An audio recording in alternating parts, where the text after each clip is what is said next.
Vamos começar aqui com o nosso giro pelo mundo em 30 minutos, né? Vamos começar aqui acompanhando alguns números aqui da semana passada que a gente divulgou, né? Algo que ficou aí marcado da semana passada foi a questão do número de pessoas empregadas no Brasil, né? Houve uma disparada, né, no número de pessoas ocupadas, né? Segundo dados do IBGE que foram divulgados aí na semana passada, né? A taxa de desemprego ela recuou para 6,6% em agosto, né? Um percentual aí mais baixo, né? Desde a média da série histórica. E os números positivos do mercado eles são sintoma do grau de aquecimento da economia brasileira, e basta a gente lembrar aí que historicamente o desemprego médio no Brasil ele beira aí os seus 10%. Essa é uma boa notícia para a economia, né? Claro, uma vez que o trabalho formal ele tende a ter uma produtividade mais alta e salários melhores, né? Isso aí é muito bom, né, para os trabalhadores, e o aumento da formalidade é um dos fatores que contribuíram para a melhoria da renda dos trabalhadores. A massa salarial, né, basicamente é o que? A soma dos rendimentos de todas as pessoas ocupadas está no maior patamar da série histórica do IBGE, que soma 326 bilhões de reais, e o crescimento dessa massa salarial ela é fruto não somente do crescimento da renda, mas também do aumento das pessoas ocupadas, né, as pessoas trabalhando efetivamente. Bom, agora vamos falar aqui um pouquinho do que a gente falou na semana passada em relação à taxa Selic, né? Quais são os próximos passos aí, né? Os juros brasileiros eles vão ficar mais altos dos próximos meses, a tendência é essa, né? Só resta a gente saber para qual será o ritmo do aperto monetário que vai ocorrer, né? A gente deve lembrar que em janeiro do ano que vem vai mudar aí a presidência lá do Banco Central, né? E na ata de reunião de setembro agora do Comitê de Política Monetária, né, do Copom, foi divulgado na semana passada. A resposta para essa dúvida ficou meio que em aberto, né? Após subir a taxa em 0,25 ponto percentual nessa reunião da semana passada, o tom duro do comunicado da ata indica que o Banco Central deve promover aí mais aumentos da Selic até o fim do ano. Mas o cupom não indicou também um ritmo e a magnitude desses ajustes, né? Então, quer dizer, ficou meio que na penumbra aí. O comitê preferiu uma comunicação que reforça a importância do acompanhamento dos cenários ao longo do tempo, sem conferir indicação futura de seus próximos passos. Eles não querem dar spoiler não, né? Até para não prejudicar o cara que está chegando daqui a pouco, né? Bom, em relação ao mundo, a inflação americana está sob controle, né? Mais acima da meta. Tudo indica que o Federal Reserve, que é o Fed, o Banco Central Americano, vai seguir com o corte de juros iniciado em setembro. E uma das razões para a continuidade dessa flexibilização monetária é a desaceleração da inflação vista nos últimos meses aí. O índice de preços de gasto com o consumidor, que é o PCE, né, na sigla em inglês, subiu 0,1% no mês de agosto, uma variação menor do que a registrada em julho. Bem, a gente acredita que o Fed ele vai realizar mais 2 cortes, né, de 0,25 ponto percentual na taxa de juros até o fim de 2024. Entretanto, não descartamos a possibilidade de novos cortes de 0,5 pontos percentuais, caso haja aí uma piora nos números de mercado de trabalho. Isso é o que diz o presidente do Banco Central americano, né? E vamos tomar nota de alguns números aqui, né? 48,9% foi o resultado em pontos, né? Porcento não, corrigindo aí, em pontos, do índice de gerentes e compras, né? O PMI, na zona do euro em setembro.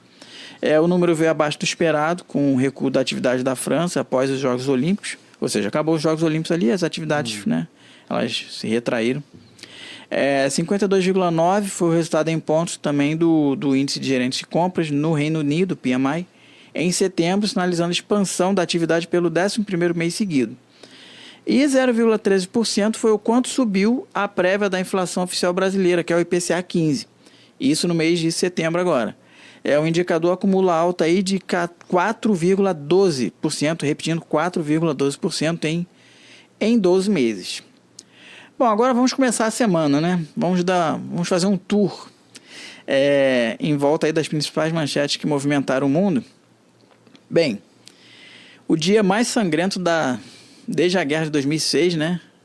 essa guerra que estava ocorrendo lá em Israel, entre Israel e o Líbano, né? Lá no Oriente Médio. As forças de Israel fizeram seu maior ataque contra o Líbano desde os conflitos mais recentes na faixa de Gaza. E o bombardeio teve como alvo locais ligados ali aos terroristas ali do Hezbollah. E causaram a morte de mais de 490 pessoas, incluindo mulheres e crianças. Terrível. Uma outra noticiazinha aqui, né? Cold War no mundo dos carros, né? Ou Guerra Fria, né? Citando o risco à segurança nacional, Joe Biden propôs um plano para proibir o uso de tecnologias da China e da Rússia em veículos que circulam pelas estradas americanas. Tá meio receoso aí, né? Na prática, a medida pode impedir a entrada de quase todos os carros chineses no mercado americano. Isso aí vai ser um complicador para a China, hein? Né? Mas ainda bem que tem um Brasil com um potencial mercado, né? Europa também, né?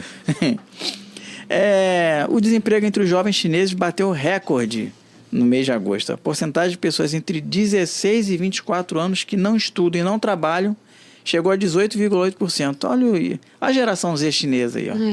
Né? Quer comentar um pouquinho da geração Z chinesa, Aline? A Aline adora falar sobre a geração Z. Aqui no Brasil tem emprego, pode vir. É só vir, né? Vem que tem. Na prática, a medida ela pode impedir a entrada de quase todo... Opa, desculpa, li errado. Os dados vêm na sequência aí de outras stats, né, decepcionantes para a China, com o varejo e a indústria crescendo em um ritmo mais lento que o esperado.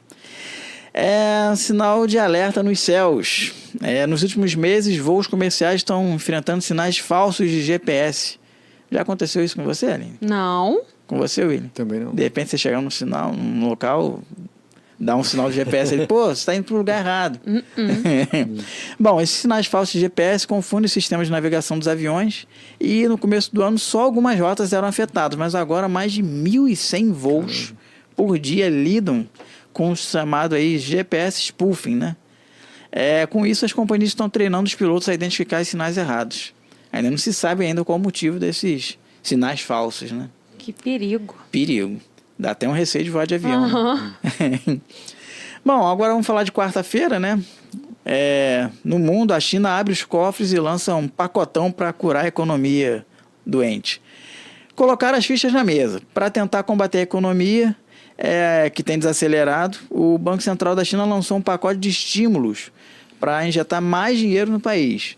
A medida veio até mais ampla do que o previsto, sendo o recurso mais agressivo para salvar a economia chinesa, né, desde a pandemia. O objetivo é garantir uma meta de crescimento de no mínimo 5% ao ano. É uma meta bem desafiadora. Né? E qual é o plano?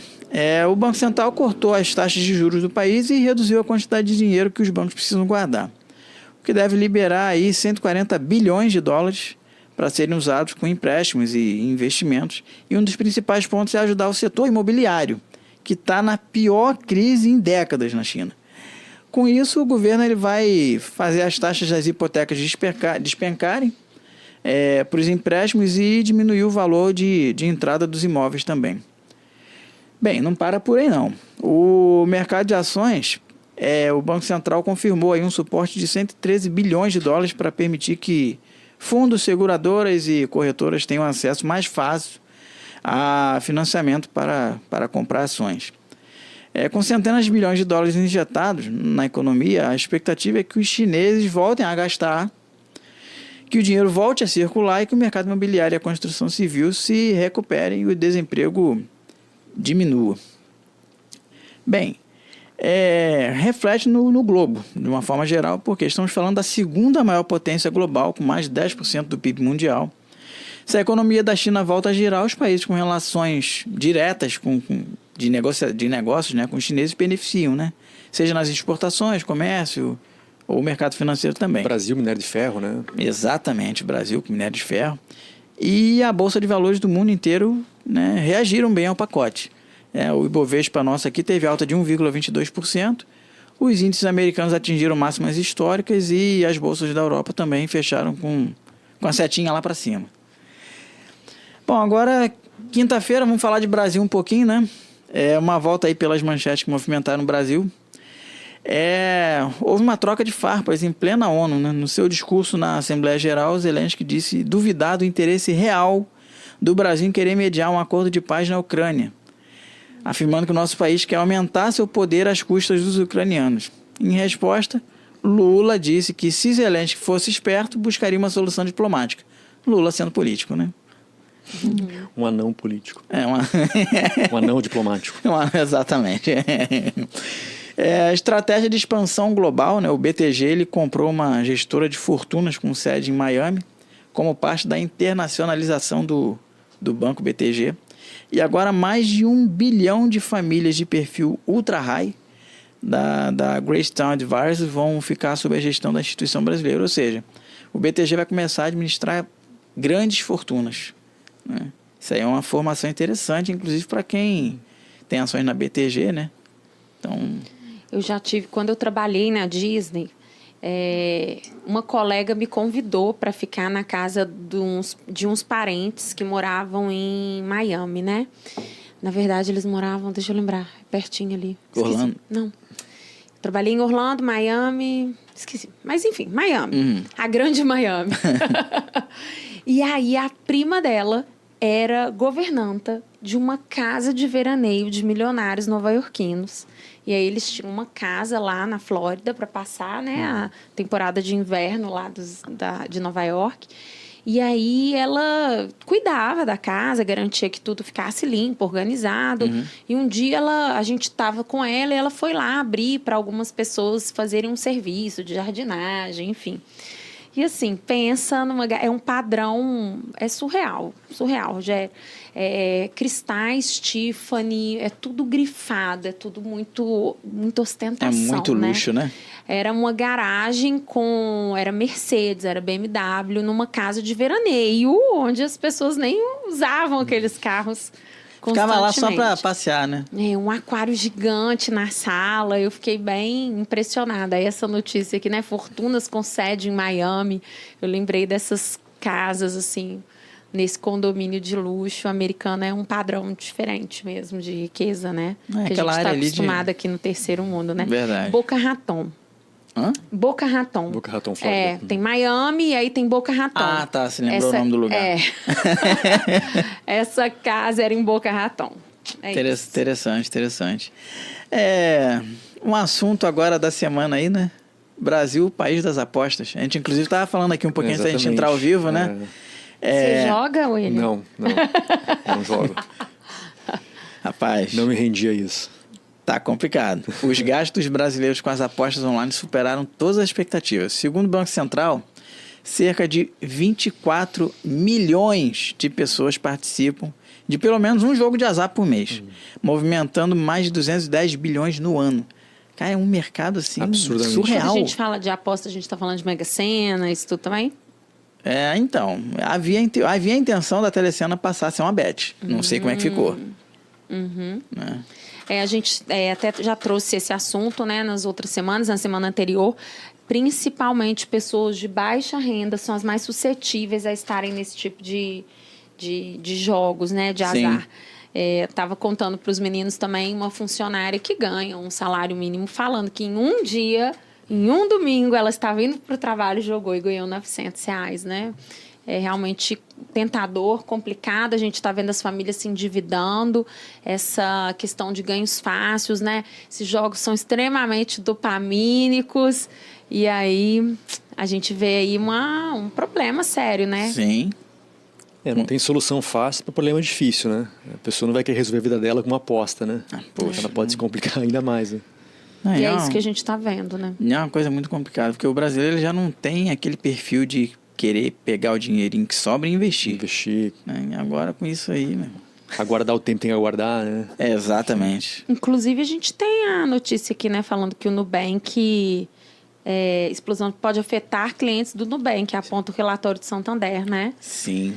Que os clientes Nubank estão com orçamento comprometido e isso está afetando, inclusive, as operações do banco, né? Tá complicando. Né? Mas a gente vai chegar aí.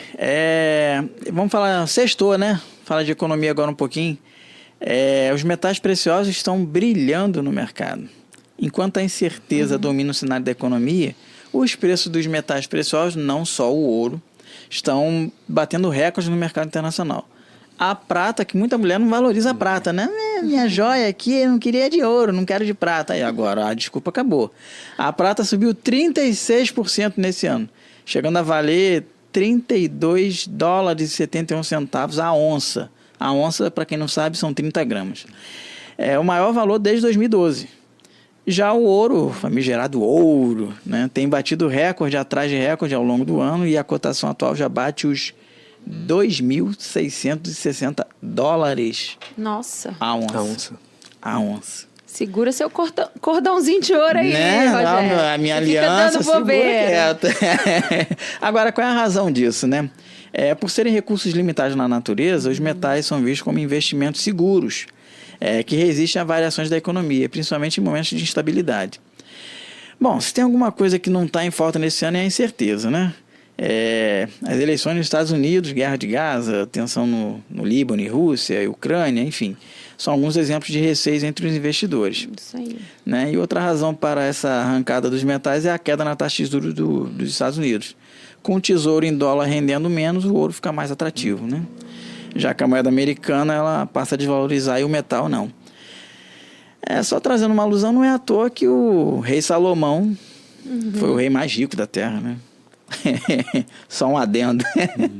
Até o outro lado do mundo ajuda, né? A prata é muito usada na indústria, especialmente em eletrônicos e energia solar, que são justamente as áreas em que a China anunciou um pacotão de incentivo nessa semana.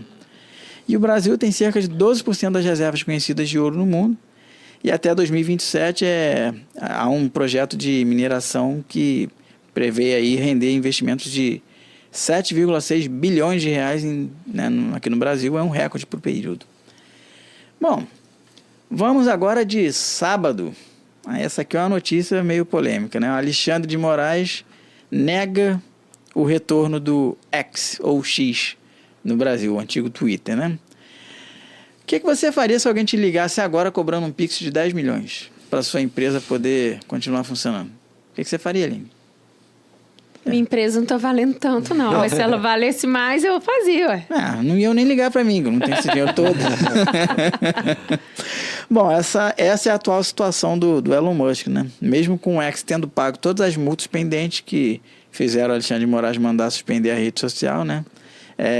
Houve esse pequeno entrave aí. Então, por que o app ainda não voltou a funcionar, né? Basicamente, agora o Alexandre de Moraes está cobrando uma nova multa de 10 milhões, mais uma, pelo fato da rede social ter mudado de IP, ao ter passado a se hospedar no Cloudflare, né? Basicamente aqueles VPN, né? Uma máscara. Exatamente. Então, assim, o X ele voltou recentemente, né? Depois que entrou para o Cloudflare, um sistema que abriga 70% dos sites do Brasil, incluindo Uber, Spotify, enfim, o próprio STF. Para a Anatel derrubar o X, ela precisaria derrubar todos os sites do sistema juntos. Ixi. Coisa que ela não fez. Não vai fazer, né? Nem vai fazer. Nem vai fazer. Vai derrubar Uber, Spotify? Não vai. Vai deixar o pessoal assim... Ela vai derrubar o próprio sistema? Né? Não vai.